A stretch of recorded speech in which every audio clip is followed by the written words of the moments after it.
Hi, I'm Dr. Edward Cartman, and today I'm going to talk to you about one of the biggest avoidable problems I've seen in my 20 years of practice placing inflatable penile prostheses, or as we call them in the industry, IPPs. These problems are the ones associated with proper learning and conditioning of the pump of your IPP. Oftentimes, patients don't think that what they do immediately after surgery matters in terms of their outcome, but it does. These things I'm going to share with you next are critical for the proper healing of your IPP and will help expedite getting back to sexual function as soon as possible after your surgery. During your first week, postoperative week, or post-op days 1 through 7, I want you to start pulling on your pump gently immediately after leaving the hospital, every time you go to the bathroom, in the shower, or bathtub. Doing so will keep the pump in the low dependent position it was originally placed. The lower the position in your scrotum means the easier it will be to operate if after you are cleared for sex. The scrotum is dynamic, meaning it contracts and relaxes throughout the day depending on your circumstances. It contracts when you're cold, scared, in pain, and it relaxes when you're hot, under warm water, and relaxed. When the scrotum contracts, it pulls the pump up. If it stays pulled up for long periods of time, it can heal up in your high scrotum. This will make pumping difficult or even interfere with full deep penetration when you resume sex. I also want you to gently massage the pump and make sure it's not sticking to your testicles or the scrotal skin. This too can make future use of the pump difficult if it is not done. Gently pulling and massaging the pump in the first week after your surgery will ensure that the proper pump function and ease of use when you're cleared for sex. Failure to do so can result in difficulty using your pump or in extreme cases require additional surgery to replace the pump in the right position. You will also be given on your discharge or sooner a replica of the pump provided by the manufacturer. If not given one, then ask me or someone in my office for one and we'll be happy to provide you one. Learning the anatomy of the pump this first week is equally important. You will not be able to look at the pump in your scrotum when you're ready to use it. So it's very important to learn the anatomy of the pump and develop a mental image of the pump anatomy in your mind so you know what you're looking for and touching when you're using it. This is analogous to learning where the ignition, turn signal, windshield wipers, seat belts, gas, and brake pedal are before you start driving a car. If you don't know these things, it will make driving very difficult or impossible and may cause you to get into an accident. Understanding the anatomy of your IPP pump is no different. Now, let's talk about timing and technique. I recommend that all my patients start gently pulling down and massaging their pump immediately after leaving the hospital and every time they go to the bathroom to urinate, defecate, shower, or bathe. I recommend that all my patients take a warm, hot shower 48 hours after surgery and start taking 2 daily warm, hot baths 72 hours after surgery. Doing so will ensure the pump remains in the right position and does not adhere to any adjacent structures like your scrotal skin or testicle. The technique that I like to teach for grasping the pump is what I call the OK technique. I find this technique works the best to use the pump and avoids the pump slipping out and hitting your adjacent testicle or epididymis, which can be very painful. I prefer the Coloplast Genesis or Classic pump for my patients. And the technique works best for this type of pump. The Genesis pump looks like this. It has a bulb at the bottom and a pair of bars on top of the bulb. It has a groove that is formed between the bar and the bulb that is important to identify because it is where you will need to place your pointing finger. The OK technique can also work with other types of pumps on the market, but you might need to make some minor adjustments for the other types of pumps. The other technique that a lot of people try to use is what I call the 3-prong or peace sign technique.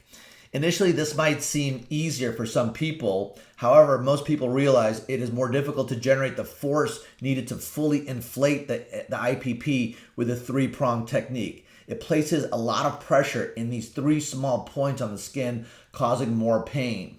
Finally, I do not like or recommend this technique because it does not give the user a good grasp of the pump, making it more prone to slip out of your fingers and hit the adjacent testicle or epididymis. This can cause a lot of pain, swelling, and even bleeding that will delay you using your IPP or the need for additional surgery to remove a blood collection called a hematoma. During your first week after surgery, you will not be actually squeezing or inflating the pump, but simply learning to grasp it with this technique and pulling on it and massaging it afterwards. So pulling on it will be with the OK technique. Learning with this technique will make the transition over to pumping or squeezing the pump easier the following weeks. I recommend that patients do this. Let me demonstrate this for you. Using the OK technique, you place the pump in this position with your pointer finger in the groove. You place your thumb on top of the groove on the opposite side. While holding the pump in this position, you gently pull down on the pump to make sure it goes down to the bottom of the scrotum. Please do this several times every time you go to the bathroom to urinate or defecate. And when you're in the shower or taking a bath, you should do this even more times until you get a good understanding of the anatomy and the technique you will need when you actually start using the pump to inflate your IPP. After each pull, release the pump and massage it. Massage the pump. Make sure your fingers can go all the way around the pump and the pump is not adhered to the scrotal wall or the testicle. Okay, let's talk about week 2 or post-operative days 7 through 14. Usually the patients are discharged from the hospital with their penile implants inflated at about 70%. Usually, patients are scheduled to return to the clinic 7 to 10 days after surgery. By this time, most patients can't wait to get deflated since walking around with a 70% erection limits your activities. Either I or my physician assistant will deflate your IPP completely. Complete deflation of your IPP does not mean your penis will be completely flaccid. It just means that all the fluid has been returned to the reservoir. At this early stage, the implant might auto-inflate a little bit back to about 30 to 50%. It is important to try and deflate it as soon as possible so that it gets used to being completely deflated. Also, at this early stage, you'll have some bruising and tissue swelling that will prevent it from laying completely flat. Finally, the Coloplast Titan implant that I prefer is made from a material called Bioflex that is strong and durable. And this material will soften up over the first 3 months. I always tell people that the implant is like a pair of leather boots. They need to be broken in. At first they are stiff and uncomfortable, but with repeated use they become soft and the most comfortable footwear you have. The Titan implant is no different. This process can take 3 months and with frequent use it softens faster. Okay, now let me show you how to deflate the implant. This is usually a greater challenge for patients since the buttons are smaller than the bulb of the pump, sometimes difficult to locate for the patient, and require steady, constant pressure to be effective. Once again, we recommend the OK technique. You place the groove of the pump on your pointer finger. You place the tip of your thumb on the opposite bar mechanism. This is just above the groove, as you can see right here. Try to use the tip and not the flat part of your finger. The tip is right here. The flat part would be like this. The tip would be right here. As this is more effective to fully depress the button. With the opposite bar resting on your pointer finger, you push the bar in with the tip of your finger like this. Now with your other hand, you will gently squeeze the penis to get all the water out. This is important since if you don't, the deflation process will stop roughly 50% of the way down and you will have a 50% inflated implant. The penis should be squeezed gently, not aggressively. If you don't feel the pressure releasing in the cylinders while you are doing this, it means that the valve is not open in the pump and you are not depressing the 2-bar mechanism appropriately. Trying to squeeze the penis harder in this situation will not get you anywhere and even might cause some damage to your cylinders. If you do not feel that the pressure releasing in the cylinders, adjust your hand that is holding the pump until you can appropriately depress the 2 bars simultaneously and feel the pressure release from the cylinders, making the cylinders go flat. Okay, now let's teach you how to pump up your implant. Again, I recommend the OK technique that you should be familiar with 1 week after surgery if you've been following my instructions to learn the anatomy, pulling down the pump, and massaging the pump. We start the way we did as we did for the deflation, with the pointer finger in the groove between the bulb and the bar. However, this time you will take your thumb and place it directly on the bulb instead of the bar. This is going on the bar, this is going on the bulb, okay? You will depress the bulb, feeling some fluid moving through the bulb. And you might even hear a sound that I call a duck call.